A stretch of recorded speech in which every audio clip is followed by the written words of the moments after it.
wonderful to be here, and more importantly, it's wonderful to have the amazing Karen Tracey here, who I've known for a little while now. She's an amazing force of character and force of nature and force of everything, to be honest.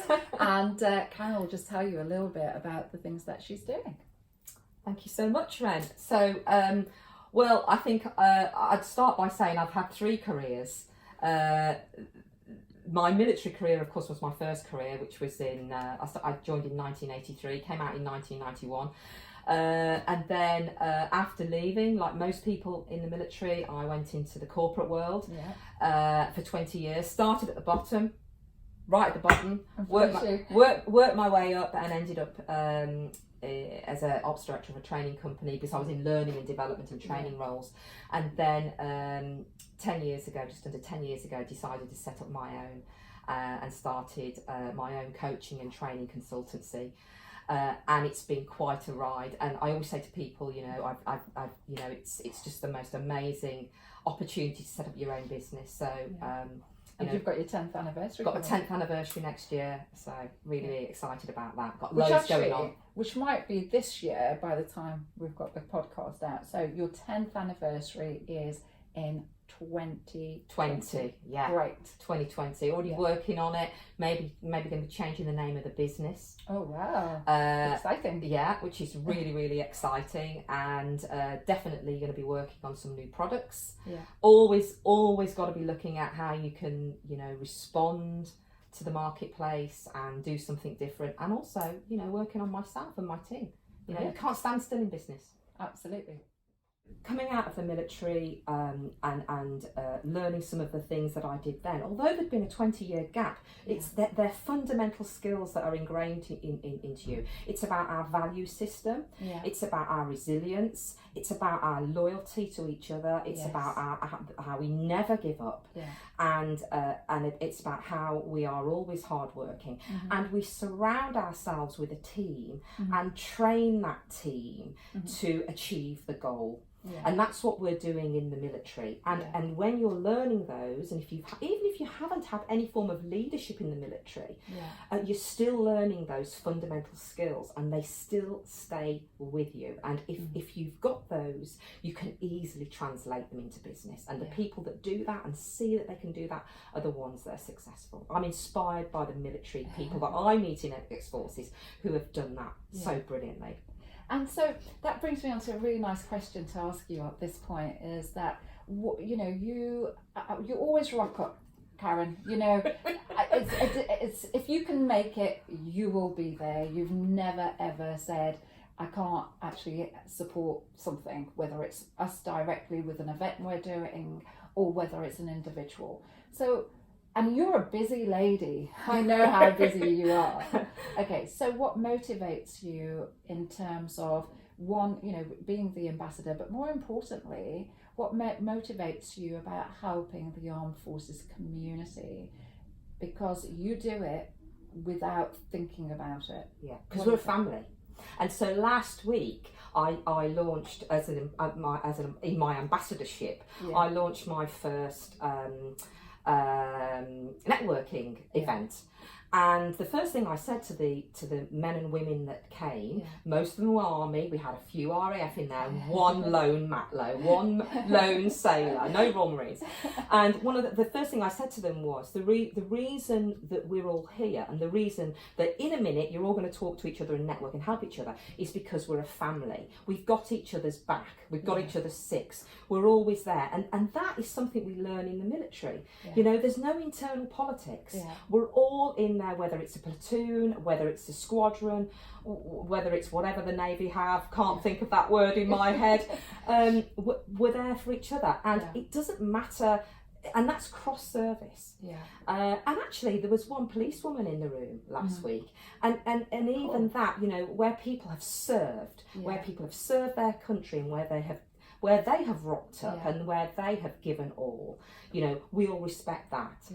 And when you hear some of the stories and some of the things that people have done, yes, I served in the first Gulf War, but when I meet some of the guys that served in Afghanistan and gave, what they did, it inspires me and humbles me.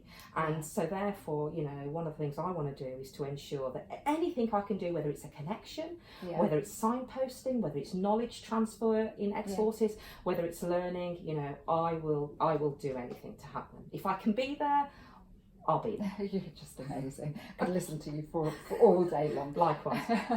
So tell me a bit about your business, and I really want to get to the point where you might have found a challenge and when your attributes then kicked in to overcome that challenge as well. Yeah.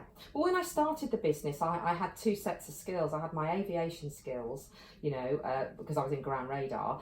Wasn't a lot of call for that in the Midlands, and I had a set of learning and training skills that not only had I learned in the military, but I'd really developed in the corporate world.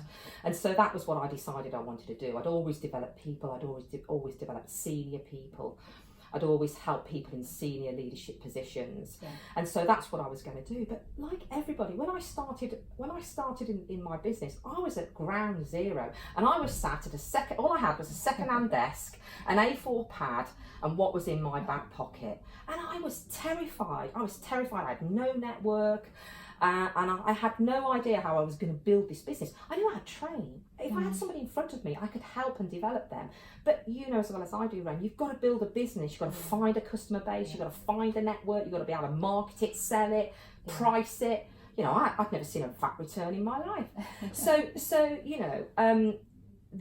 To answer your question, I decided very quickly that what I was going to focus on was continue to target those in the most senior positions. So my clients are chief execs, MDs, senior teams, and when they are running high growth businesses or where they're running growing businesses, mostly their hair's on fire and they've got a lot of challenges.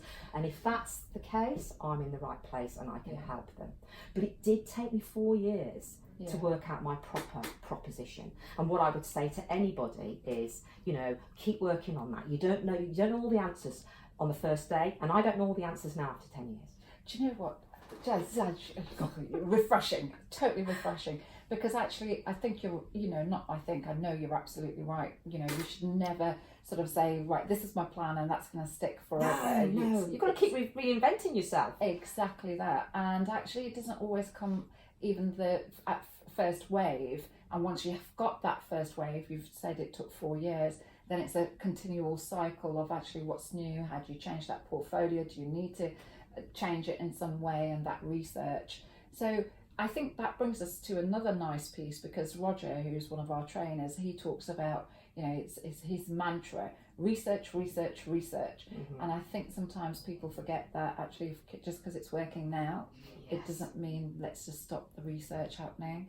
Is that something that you do quite Absolutely often? right. And to me, it's proactive and reactive. You, as a business owner, have got to be continually looking at your proposition, looking at your client base, looking at your solution that you are offering. So that's the proactive part. Yeah. But you've got to be looking at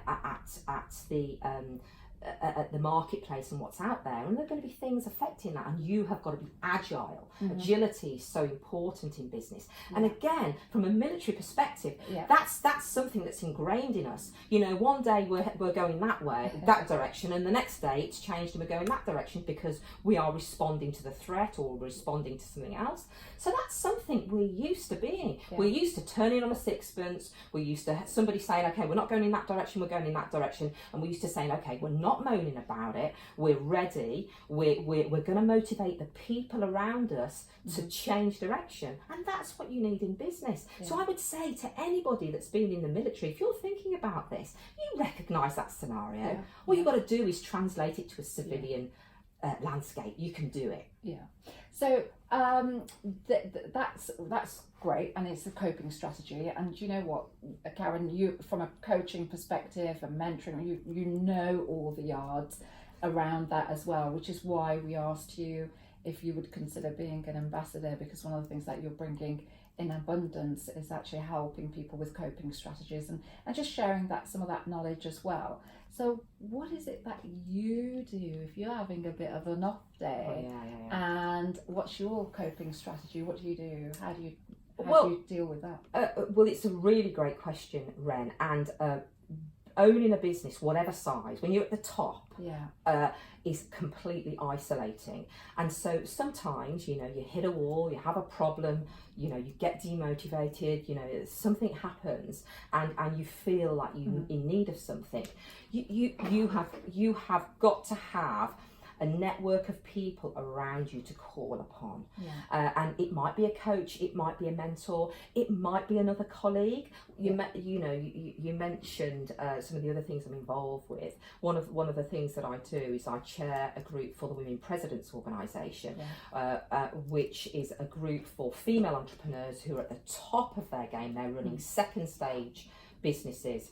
And the reason they come together is to share, and it's peer learning. It's about sharing some of challenges, sharing ideas, cross-fertilisation of knowledge or contacts. So that's what I do. I ensure, so to answer your question, I ensure that I am fully engaged all the time with the people around me. And if I need advice, or if I need to be in a place where I know I need to change my mindset on something, I'll go and talk to somebody about it. And you don't solve problems by sitting on your own, running it round in your head. Exactly. We wouldn't do that in the military, we wouldn't do that in the corporate world. And as a business owner, you can't do that. But often when I'm coaching very senior execs, I'll say to them, if you've got a real challenge, there's 3 reasons why you don't talk about it to people in your business. And that's either they don't understand, it's not appropriate, or they don't care. And so you have to have that network of colleagues and peers around you to call upon. And that's so interesting, because actually if you're in that space where it is just you, and you're not really getting out because you haven't got time to get out, you make time, and therefore it becomes, you actually end up talking maybe where it may not be appropriate. And sometimes, it's great to have great friends inside an organisation, but also being able to protect yourself and them as well, because you might be worried about something. Absolutely. And that's been projected onto somebody in your team, might also worry them as well. It's not a weakness. It's not a weakness, Ren, to admit that there's something going on and you just want to talk about it or offload it. I call it harness vulnerability. I've given it a term. Vulnerability, harnessed vulnerability, is a very, very important part of leadership. That doesn't mean you're running around with your hair on fire. That's not going to help you or your team around you. But it's okay to say, okay, that's not my thing, but listen, I'm going to give you responsibility for that, and you're going to take that. And it's okay to say, this is going on, I want to solve it. Because if you can't solve it on your own, then you are even greater risk if you don't deal with it. So Karen, I know how busy you are, and I know that you're a massive champion in a lot of different things. You've spoken about the Women Presidents Organisation. There's a couple of other things that you're involved in, including Ex-Forces Enterprise. Including Ex-Forces, of course. So tell me a little bit about the other things that you're involved in, because that sort of says the measure of this, how out there you've got and how you've built that network, because that was one of your raison d'etres, is build a network. Build a network. It's all about the network. So when I first started the business, I needed to build my own network, and somebody approached me to be an exec director of a business network, which I did. And it was in the Midlands, but this particular network helped businesses develop their international trade strategies. So businesses grow very quickly if sometimes they go global and take a domestic operation into a global operation. And as a result of that, I got to meet many different countries, and a lot of embassies used to contact me. And Latvia was a very particular prolific partner that I had, and I worked with them very closely. Latvia is only a small country. There's only 2 million people, and 1 million of those are in Riga. And after working with 3 of their ambassadors, the ambassador invited me to be Honorary Consul to Latvia here in the United Kingdom. I was absolutely gobsmacked. I didn't even know what an Honorary Consul did, and when I asked the ambassador, I said, "What's an Honorary Consul do, Your Excellency?" And he said, "Well, they do what you're already doing. They connect businesses between 2 nations to try and help the 2. So that's what I do, and it's an amazing thing. And but when you meet businesses across the world, I've got a lot of colleagues all over the world, especially in the US and in other European countries through the WPO and the Women Presidents. The challenges that entrepreneurs have and business owners have you know, the synergies are just incredible. You know, it's the same thing. So that was a real privilege to be involved with. You mentioned Parliament. I sit on the all-party parliamentary group for Women in Enterprise. And I know you have an involvement in that, of course, Ren, and we meet with each other on that. And I'm very, very proud to say that the work that we've done on that group over the last 18 months has resulted in the launch of our recent report, which challenges government to think about women entrepreneurs and what women entrepreneurs need. And of course, I chaired this subgroup for business support, coaching and mentoring, which really drove the recommendations to government and some of the things we've talked about coaching and mentoring. Exactly, and I think therein lies something that we've picked up and harnessed very quickly, because clearly, you know, one of the parts of what we do and what we talk about is the coaching and the mentoring. So really leveraging on the work that you've already done with the Women in Enterprise APPG and bring that together. You know, so I should have thought about it. I should have come into that group. And then we would have been working on it together. But at least we've got some international trade happening as well. Of course. So that's really good. So I'm going to ask you a slightly different question, actually, Karen, which is, I know what makes you tick, you know, and we've captured a little bit of that now from a work perspective. So tell me a little bit about Karen personal. What do you do to unwind and... Well, family is so important. And I know that's important to you, Ran, and it's important to, you know, a lot of people who are close to me, and those of us that run businesses. That's a real challenge, because you're right, running a business is 24/7. So, you know, I'm married to Craig. We've been married 5 years. We've been together, you know, I think 19 years. It took him a while to get on one knee. In fact, he didn't actually get on one knee, but, you know, I love him to bits. He's fantastic. And we've got a little dog called Frosty. And I've met Frosty. He's amazing. I rescued Frosty 3 years ago. Little Yorkshire Terrier, not a lot of teeth. But he's fabulous. And so there's just Craig and I and Frosty. And I've got, obviously, my mum. I've still got my mum and dad. They're in their 80s. There's nothing better than just being with family and spending quality time. And you've got to make that time. You've got to make that time to be that person again. Sorry, I'm laughing now. I have to interject now. Frosty, this little dog called Frosty, and Karen said to me straight away, said, whatever you do not shake his little toy called the owl. Owly. Yeah, owly, at Frosty. So, I never listened. So I got the owl and shook it. I thought he was going to eat me, and he's only this big. Yeah, he's got a big heart, as Frosty. He's got a big heart, you know. But he's got the jackpot. That dog, you know. I ruined him. I have ruined him. Bless you. So family, and I think that's really important. Family, yeah. The simple life. We have very, very simple life, because we're so busy doing other things. There's nothing better, you know, than just you know, maybe a bottle of wine and you know, just tucked up. And with people you love and people who mean a lot to you. A walk in the village. Yeah. Just and everybody things. Knows you in the village as well. So, everybody knows me. Mind you, there are only 136 houses, Red, so that's pretty easy. I think everybody knows everybody, in fairness. Yeah, bless. You were trying to get me introduced to everybody in the village. Oh yeah, they're very friendly in Shuttington. They're very friendly. Absolutely. So bringing it back sort of full circle, and I really wanted to zone in on something which is something that you bring out so well. It's about the attributes and the skills of the military. What are the top ones that's kept you in good stead with your business? Yeah, okay. There's three. Resilience, and resilience. Bless you. It's hard work, you know, and all the other things are really, really important, but you've got to keep going. You're going to have bad days, you know. Business is not in a straight line. It goes up, down, up, down, up, down. It doesn't matter how old your business is. People tell me that whether the business is 2 years old, 5 years old, 15 years old, and however, you know. I'm working with a third generation business at the moment, and they're celebrating their 100th year. Wow. And they talk about the same things, you know. So you've got to be resilient. You can't give up. You've got to maintain positivity. There's no power in negativity. Yeah. You can't be a mood hoover. You know, if you're feeling like that.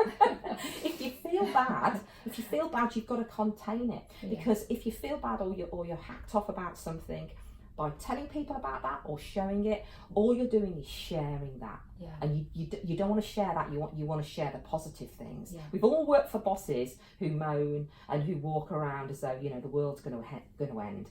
Who wants to work for someone like that?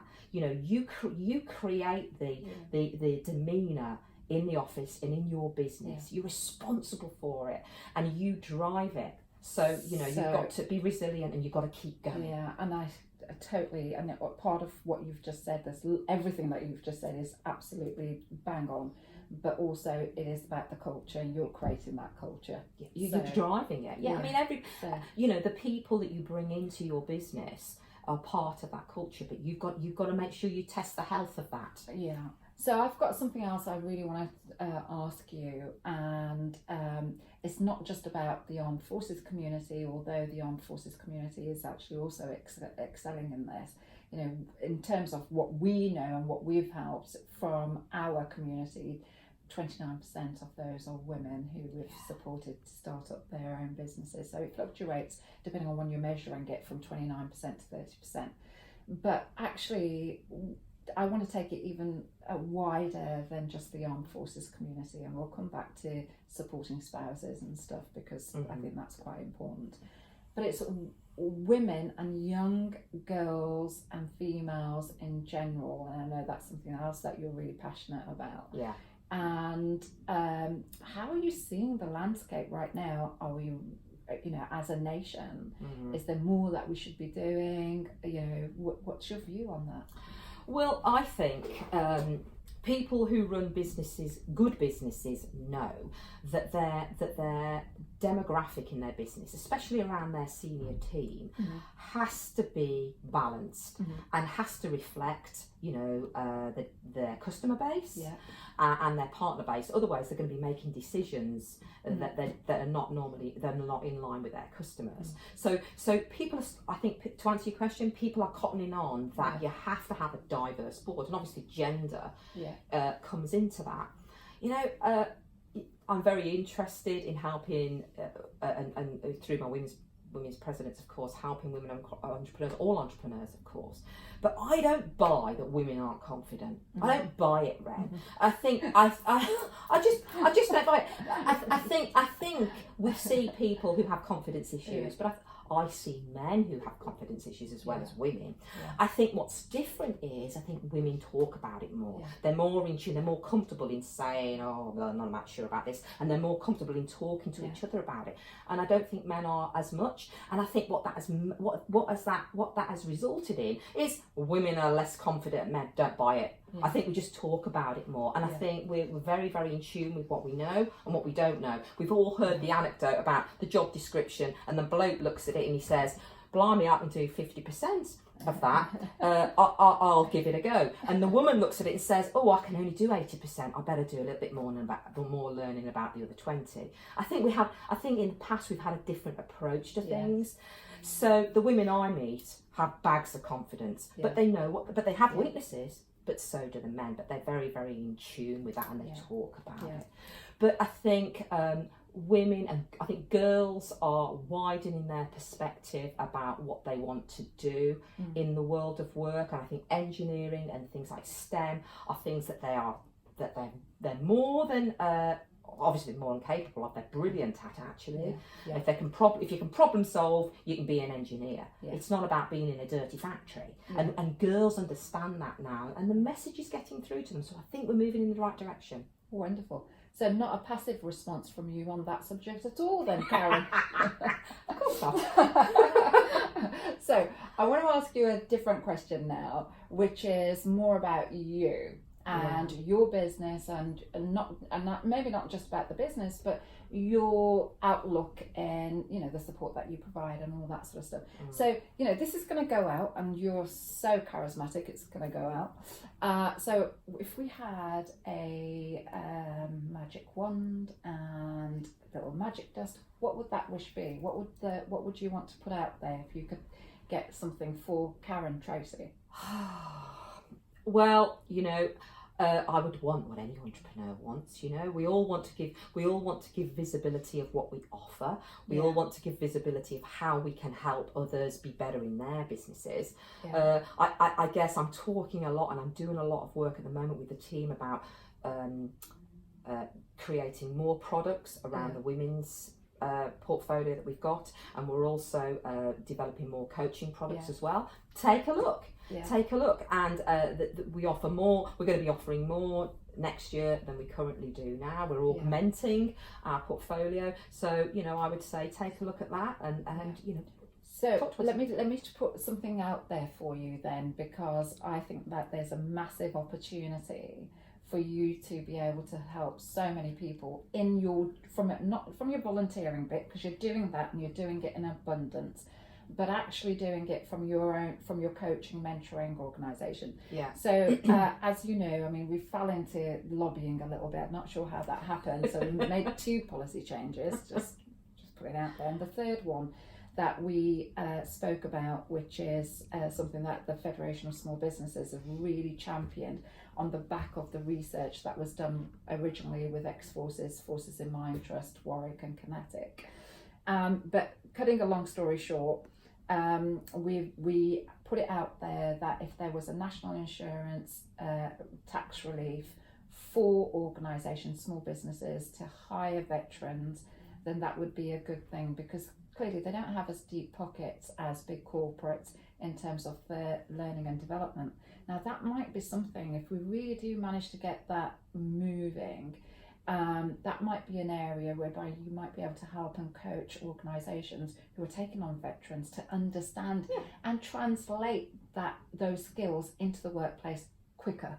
And I think that's something that, you know, and I know there's big businesses who would look at that as well. So maybe that's an area that Karen can support in. Because, more than happy, you know, that brings you said it, the best job that you had was working in the armed forces, and coupling that with your work that you do now is just sort of an amazing thing. Really. Yeah, and of course veterans, veterans transition. Ren, you know that very well. And I remember where I was, you know, a month out of the military, and just being like a startled bunny.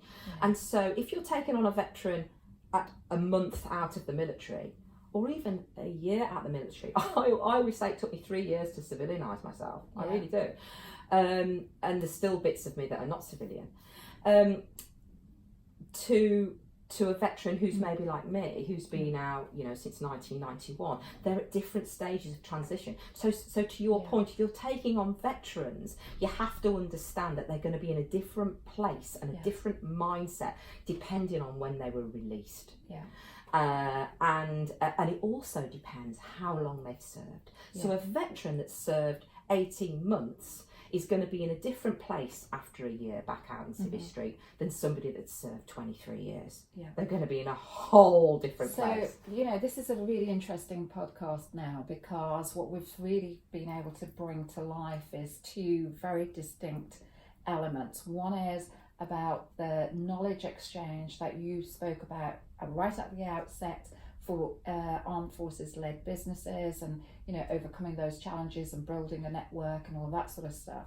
And now we've ended up talking about organisations who are hiring the armed forces and supporting them. So I think that's a really nice dynamic, you know, that we haven't rehearsed, but it's actually something very much that you can bring out into, you know, bringing your skills and support out there. I think there's a third part to it, is, you know, there's a part, how long have they been out? There's another part, how long have they served? But there's also a part, where did they serve?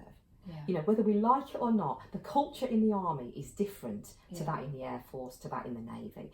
There are some common denominators, but it's slightly different, and it has to be, you know. So an employer that is aware of that and has some sort of tacit knowledge that enables them to assimilate how they might, you know, onboard that person, develop that person, support that person, challenge that person, communicate with that person. Because we shouldn't be treating people how we like to be treated. We should be treating people how they like to be treated. As a DISC practitioner, I psychometrically profile those that I work with.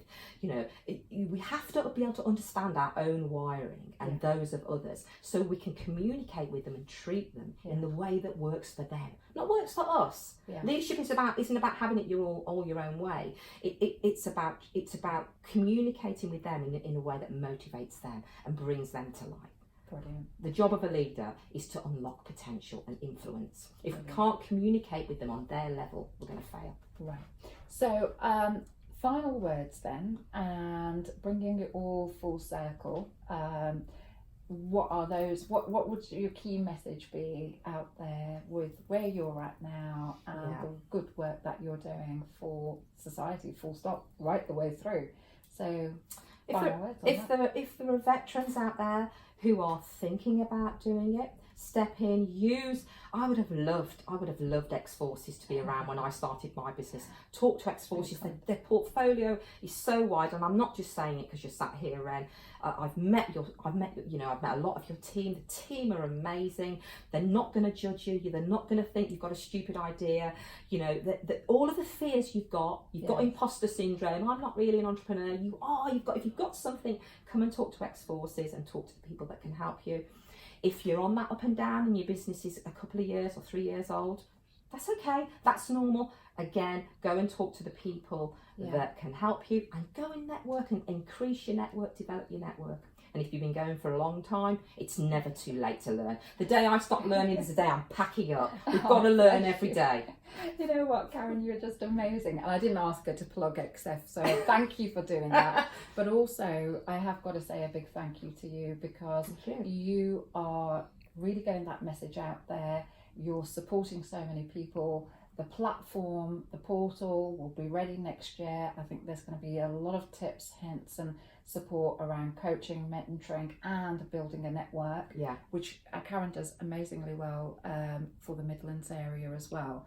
But also I just wanted to point out that being Karen, she's come in a tri-service coloured dress. Well done, you. It's a bit military coloured. I wish I'd planned that, Ren. It didn't escape me.